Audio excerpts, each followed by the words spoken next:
Tom Curran's Patriots Talk podcast is presented by FanDuel Sportsbook. Make every moment more.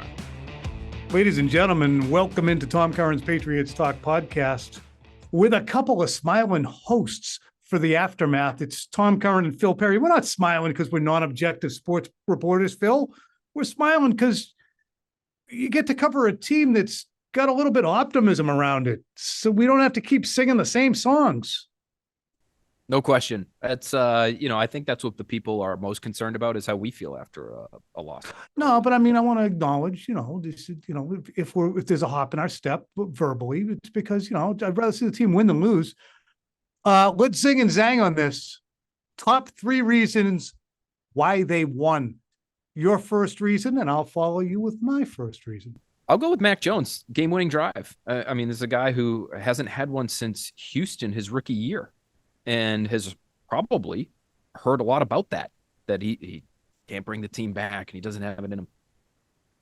The throw to Hunter Henry when he's getting hit for 14 yards on 3rd and 8 in Bills territory, I thought was maybe the best throw of the game for him in a game where he had a few dimes. And so I give it to him. The throw to Gesicki, obviously a good one. The little check down to Ramondre Stevenson just to get it out of his hands for 10 yards on that final drive.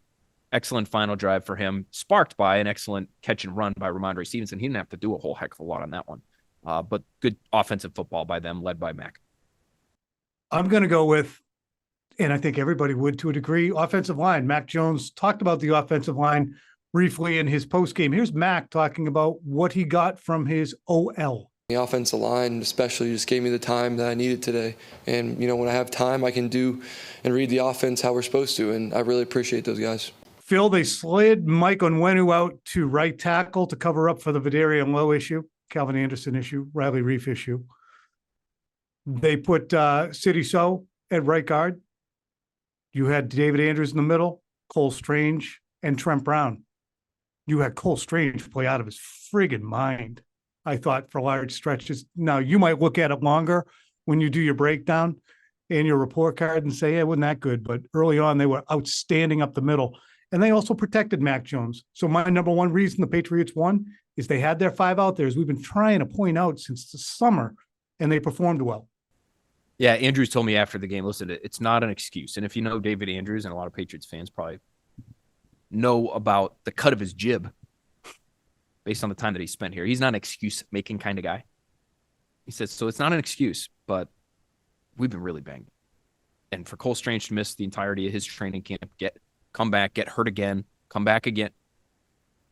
For all the injuries they dealt with, all the shuffling of pieces that they've dealt with, I thought this was a confidence-building win for them. We'll talk about that, I'm sure, as the week goes on, specifically with Mac. But with the offensive line, I think if they can keep this 5 out there, you've got a chance at much, much better performances. Michael Onwenu at right tackle just always seems to be the solution, Tom. Keep him out there. Give me your second reason that they won the football game. Well, can I say complementary football? Because I know that's sort of an umbrella term that covers a lot of different things, but it was just a consistency in performance across the board. Now, it was not perfect by any stretch, but to get a big play from Jabril Peppers early in that game, to get great punts from Bryce Barrier, to make all your field goals during a windy game from Chad Ryland, and then to punt return. They had a good punt return, bud. Too. They had a good punt return as well. The Pop Douglas punt return. I didn't hear what you said. Yes. So you're getting contributions in all 3 phases as opposed to what really, Tom, through the first 6 weeks of the season had been a one-phase team. They were defense only. Even special teams, they couldn't come up with much of anything outside of a Brendan Schooler block that led to 0 points. So good on them for that. I'll go complimentary football for my number 2. I'm going to go number 2 for me is going to be the defensive scheme. They didn't teach them to miss all the tackles that they did.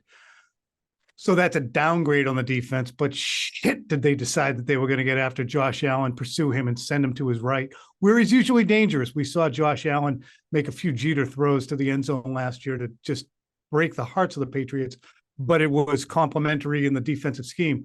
We're going to blitz him. We're going to send him right, but we're also going to have Diggs so blanketed that he's going to have to check it down to tight ends. That's what every team has been doing, using their tight ends against the Patriots to great success, but they held Stephon Diggs down, except for that one catch, but he had 58 yards on 12 targets. That's a win. So I'm going to go defensive scheme was my number 2. My number 3 is going to be Bill O'Brien. Bill O'Brien, I thought, speaking of scheme, had a great plan for the day. There was not a lot of down the field throwing, but there was enough mixed in where you're hitting Pharaoh Brown on a couple of different explosive plays. I thought the screen game was really effective. It felt like it was the kind of screen game that wasn't necessarily asking linemen to get out there early, a little too early on a couple different occasions, and they might have got away with one at the very end on that long Stevenson catch and run that I already mentioned. But boy, the blocking on the outside I thought was good. Jalen Reagor made an impressive blocker too. I thought he took some snaps away from Devontae Parker, which is, in my opinion, a good move on the Patriots end. So personnel in terms of how they used them, but also just the scheme. A lot of downhill runs, which this Buffalo team came into the game second worst in the league, Tom, in terms of yards allowed per attempt, which is shocking to me because they've been statistically a really good defense, but they haven't been able to stop the run all year. So they lean on that. The game flow helps them continue to lean on that because they're not down 10 points. A lot of motion, too, and a lot of motion at the snap. This is something the Patriots did almost never last year. Almost never. See, stuff I wasn't really noticing that you would have pointed out if we were side by each. Receivers, tight ends, at the snap, on the move horizontally. I thought that messed with Buffalo a little bit and helped them have the success they did offensively. Big reason they can do that motion is my third reason, and it's a very simple individual. It's Demario Douglas. Get him on the friggin' field. He's the only player on your entire team with that skill set that is a slot / third down back / make people miss multiple times. You can put him in motion because he's so friggin' fast. He can do the orbit motion where he comes back. He shows, the catch that he made near the pylon was fantastic. The catch inside the 5 was fantastic. So it shows you the toughness. He had a punt return. He drew 2 fouls. Just one of your best offensive players already. Phil, question 2, as we try and get you on the fast track to get into your TV appearance, what's the sustainability of this performance? I think it can be sustainable, but it's just that this team is built in such a way that their margin for error is so thin. And this is something that Andrews talked to me about after the game as well. I'm going to write about it after the fact, once we get through all our hits and everything. But you have to be on your P's and Q's every single snap, every single week. And it applies to all teams to some degree, but more to the Patriots than it does to most. Because generally speaking, they are not that explosive kind of offense like the Bills are that can come back from a deficit, that can make up for one negative play on a drive. They were the 3rd worst team in the league, Tom, coming into this game in terms of 20-plus yard offensive plays. They only had 10 all year coming into this game. It's just not who they are. So can they be on their P's and Q's for the remainder of the season when it's really not been their MO, not only this year, but the last few? I don't know how sustainable it is. They'll have to prove us wrong on that one. Teams are going to take Pharaoh Brown as a receiver more seriously now. Maybe you could sneak him out against the Jets and a couple more times against the Bills, but there's a point where, all right, he's not a third tight end. They'll throw it to him. Let's pay attention there. I think, to me, the sustainability will be interesting to watch in that, as you point out, there's just so much that has to go right on a regular basis. And they were close. Strip sack, forced fumble, penalty on J.C. Jackson that was offset later in that drive that wiped out a touchdown for the Bills, or a touchdown drive. Tell me this, what's Mac Jones' validation level right now? Because this doesn't wipe out Dallas. It doesn't wipe out New Orleans. It doesn't wipe out the picks against the Dolphins and the Cowboys, but it is the most recent thing that happened. So it carries greater weight. We're not going to hear about Malik Cunningham this week. How big a springboard can this be for him? I think it could be significant. Now, you do have to use your word, you have to sustain. It doesn't do anybody any good if you come out and there's 3 more turnovers next week in Miami. So can you keep it up?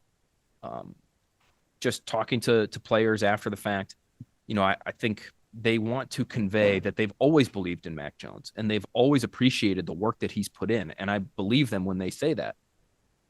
But it's hard not to look at somebody who is really holding everyone's livelihood in his hands on a snap-to-snap basis at the position that he plays.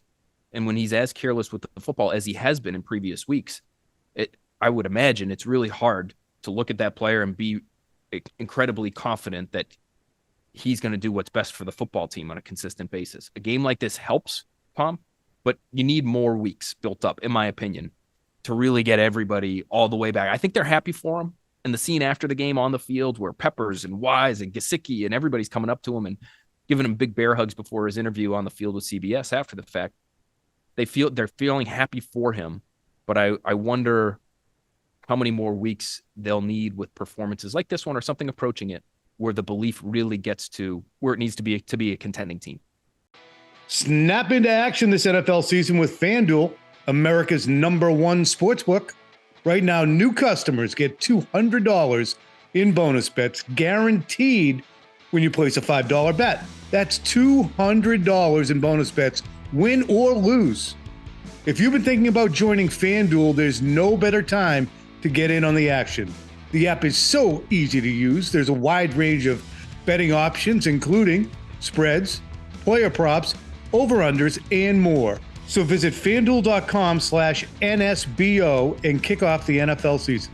FanDuel, official partner of the NFL. 21 plus and present in Mass. Hope is here. First online real money wager only. $10 first deposit required. Bonus issued as non-withdrawable bonus bets that expire 7 days after receipt. Restrictions apply. See terms at sportsbook.fanduel.com. Gambling helpline ma.org or call 800-327-5050 for 24/7 support. Play it smart from the start. GameSenseMA.com or call 1-800-GAM-1234. All right, Phil, before we let you go, let's talk about the report from earlier on Sunday that Ian Rappaport released that Bill Belichick had signed a, quote, lucrative multi-year extension, end quote. Here's my understanding of what that contract is, which, of course, we're always trying to find out and hammer it out. But once you hear a report like that, you double down and try and check with as many people as you can to get down, is that accurate? My presumption has been, based upon what the Patriots have talked about and Robert Kraft has talked about, is that in 2 years, Gerard Mayo is most likely the heir apparent. So that means after the 2024 season. My understanding remains that this multi-year only includes 2023 and 2024. So there's your 2 years. Extension not going into the back end of this decade. Additionally, when we talk about that contract, I think Bill Belichick is still very much on the same notice that Robert Kraft had him on in March. If the team is not headed in the right direction, then personal gain and personal satisfaction and statistics will be trumped by overall performance of the team. So even if there is a 2024 season on the contract, if the Patriots are not heading in the right direction, that would not preclude ownership from making that hard decision. That's what I understand to be the case right now. So while the early part of Sunday was carried by Ian Rappaport's report that certainly seemed to have a Belichick tint to it, as the day ends, we're more clearly looking at a situation where, while that may have gained Bill Belichick a great amount of buy-in from his players to give them some surety about the rest of the season and into next year, he still needs to have this team heading in the right direction. The Patriots are not going to be constrained, in my understanding, by any contract extension, nor is this contract extension giving Bill any kind of surety that he's here for the long term. Yeah, it's really interesting because I think when you hear contract extension in multi-years, I know my assumption was, well, that's got to be years on top of this one, right? He had to have gone into this. That was my assumption, that he had to have gone into this year with a contract already, but had to. That's a little strong on my end. It didn't necessarily. Well, once bitten, multiple years could just be this year, next year. Phil, once bitten, twice shy. Remember the quick report about Tom Brady's 2-year extension in 2019? Was that a 2-year extension? It wasn't. No. It was a 1-year contract with the Patriots having an option. Again, in terms of Rapp and Sunday reports, Rapp in 2020, Super Bowl Sunday, reported as Tom Brady was nearing the end of his contract with the Patriots that the Patriots were willing to go in excess of $30 million to re-sign Tom Brady to keep him here. And we know that wasn't the case. They weren't going past 22.5. And I would just add, just with this Belichick story, I think it's important to highlight just how small his circle is and how unusual it is for information on the contract to get out. Mm-hmm. And I think people maybe assume, well, How many people could know about this? This could be a friend. This could be a close associate that would have an idea of what this thing really looks like.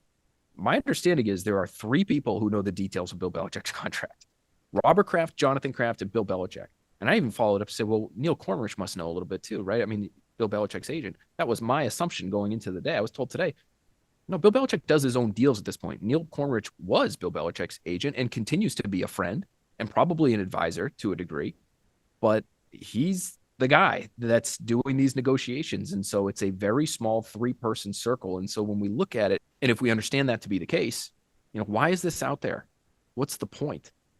And to me, an interesting one would be if Bill Belichick thought that this would create a little bit of buy-in, as you mentioned earlier, among players, maybe among staff, front office, assistant coaches. Maybe it gives everybody a little bit more, or he thinks it gives everybody a little bit more security, and I don't know, maybe helps them execute their jobs as they try to save their season here. That would be really interesting to me if that was the play here. Bill Belichick, after the game, of course, Tom told us that he knows about his contract. For the hell of it, John Henry, can you just play that Ian Rappaport quote from NFL media right now? Here's the sound of Ian Rappaport. Sources say Bill Belichick, during the offseason, quietly agreed to terms on a lucrative multi-year new contract. His contract, one of the most closely held secrets in New England. That said, I think it's fair to say there was some, at least, uncertainty or intrigue surrounding him. Now, contractually, he is locked up long-term. All right, ladies and gentlemen, we lost Phil. He's all gone. He went to do an NBC 10 hit. But if you listen closely to Ian Rappaport's commentary and all the words couching it, somehow, he says, there's conversation about Bill Belichick being on the hot seat. Well, yeah, the team's 1-5, bro. They get blasted by the Cowboys and then blasted by the Saints at home. What do you mean, somehow? And then adding in the greatest coach that ever lived. Look,